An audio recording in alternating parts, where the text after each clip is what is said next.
We have been discussing the convergence of B2B and B2C worlds, how the customer wants a seamless experience across all of the available fulfillment models and wants the product within a day or two of placing the order, or even on the same day. We've also been discussing how this equates to smaller order quantities and is driving the increase in alternative fulfillment methods such as drop shipments to stores or direct-to-consumer shipments. Furthermore, we've been discussing the three commerce segments that B2B companies may need to support: their traditional B2B business, their own e-commerce business, and their customers' e-commerce business. And that supporting all of this involves extensive integration and process reengineering. Brian, let's talk about what areas companies should target for process improvement and best practice steps for reengineering them. Where should they begin? Good question, and not easily answered, but let's try it. The first step would be to assess upstream and downstream demand fulfillment models for profitable growth. In other words, what do I need to do to actually take the order and ship the order? I actually need to get my hands around who I'm shipping to. So companies should assess their strategic capability and identify key processes for potential reengineering. Should consider and expand to external demand to fulfill capabilities with partners. They should also deploy a solution that provides integrated workflows and collaboration with all parties and their demand to fulfill network across each inventory and delivery stream. So it may not be that I ship from the same points that I used to. I may have a network of fulfillment centers. Consider a store, which used to be just a store. Now maybe it's a regional fulfillment for, call it the customer or consumer side of it, okay? Maybe it becomes a bit of a fulfillment center that I didn't used to think about in those terms. But it's an option, okay, as an example.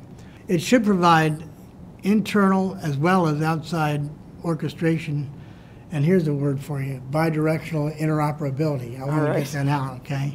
Which is a mouthful, but the point is you've got to be going back and forth both ways in terms of, you know, what do I have and then my ability to leverage what I have. So, and that would go across order management, warehouse management, and transportation management systems.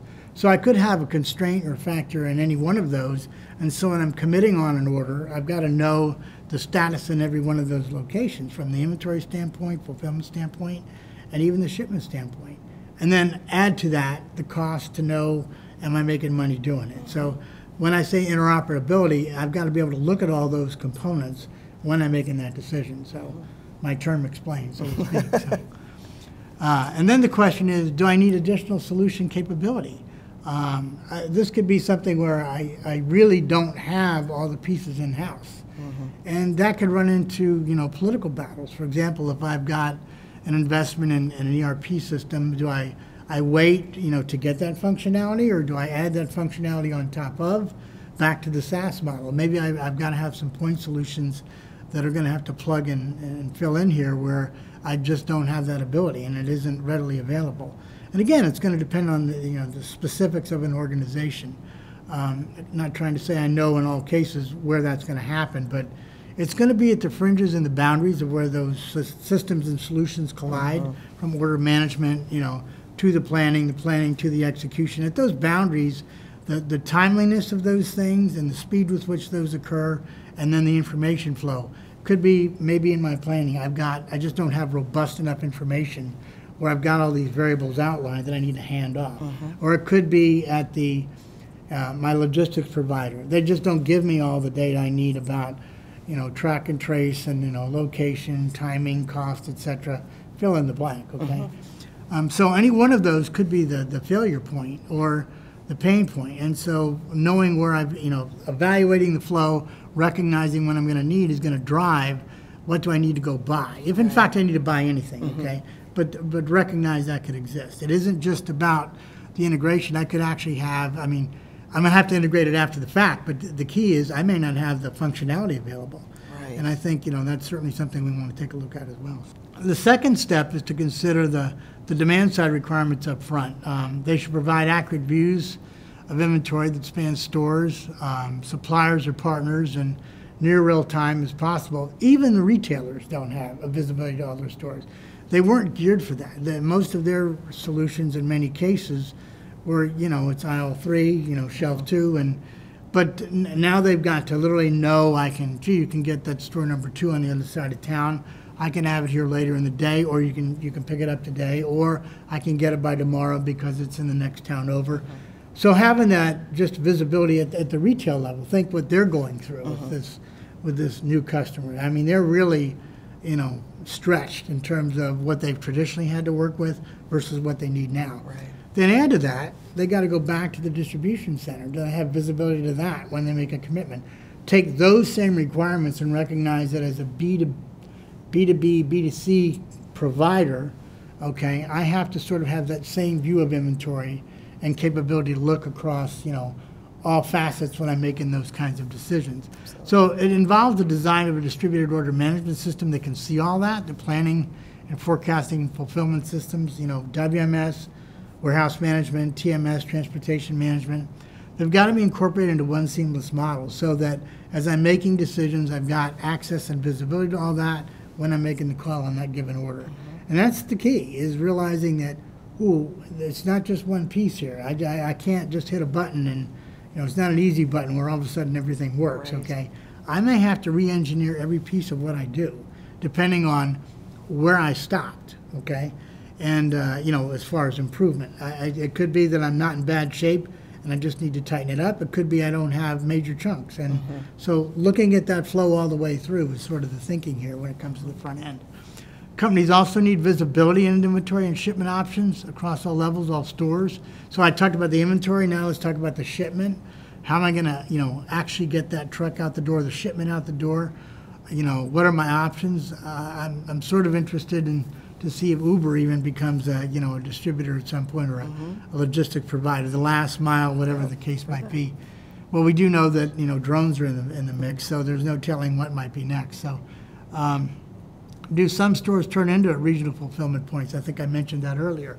But for the B2C stuff, that may be, in fact, I've got hot regions where, my brand is big, as an example, or it could be a lifestyle kind of product where, this region is very hot. So shipping from a DC, maybe I can leverage the real estate I already, am engaged in, stores or DCs that are already there. They become the shipment zones, and I actually create a B2B movement to those places, and they become the ultimate fulfillment point. But again, I've got to have order visibility to manage all that. Okay, so this isn't like you can snap your fingers and it's there. That's the point. But those are the way you need to think about the business first, and then sort of drive to, okay, where are my gaps? And I think that's what we want to talk about. They also need to be able to manage alerts from suppliers and any exceptions. And here again, collaboration is once again required and is a necessity. I've got to know when something changes upstream. Maybe I've committed that inventory because it's inbound, and because I've got to count on it arriving later today so I can ship it tomorrow. Right. So sometimes now my in-transit, if I'm running very lean, my in-transit product is going to be part of that order fulfillment. And think of what about in the case of where it's a distributed order, where I'm relying on one piece to complete that order, okay? So now all of a sudden collaboration takes on a whole new meaning, okay? I'm committing to that end consumer customer, okay? And when I'm getting alerts and the timeliness of information that's available. And then I'd say the fulfillment execution is the last step in the process, but it's got to be integrated, so that B2B and B2C orders at the warehouse or DC are orchestrated to eliminate conflict. Again, I may have to change equipment. Where I picked and packed, boxes, now I've got to have flow lines, for example, to pick each as one or two, or, consider the, but it's usually a unit pick. So I'm going to have to break those boxes down. Well, that could be an equipment issue. It could be space issue, things that, okay, maybe I've got to re-engineer my warehouse just to be able to handle that. Right. Again, one-off, someone could go out, open a box, grab one, and make it happen. But when, it's a 50-50 now, half of them are going direct, okay? I've got to rethink perhaps, how those orders hit the floor. Do I interweave those orders as they come out so that I've got, just to manage my workforce, I've got people handling the consumer side, I've got people handling the bulk side, okay? I'm using different equipment, I've got different flow lines. They're gonna, flow into my dock area, and so as they go out the door. So being able to orchestrate that and think that through just at the execution point, or I'll get all wrapped up in, a ball of yarn where I've got a pile of stuff and I'm not sure what to do with it because I just didn't think through how's this gonna get out the door. I really need to to get that fulfillment and literally pulling of the order, shipment of the order Right, down. So right. that's the point. So the top performers are using integrated systems that provide the right combination of technology, features, and process change. And I've touched on a few, but that's not an exhaustive list, to be sure. But they can yield big dividends in customer service competitive position, and you can use that strategically. You know, if I can do that better than the competition, I've got an advantage now, and I can leverage that. So it could be an opportunity for growth, even though initially it may be one of pain, okay? So it's got to be done carefully to maintain the profitability. And again, if I intend to grow that channel and support that channel, I need to do this really, really well. So in linking demand and fulfillment, companies should represent all nodes end-to-end holistically. I've got to see the whole picture. I can't have an unknown, you know, hanging out there, where it's because now I expose myself to the customer.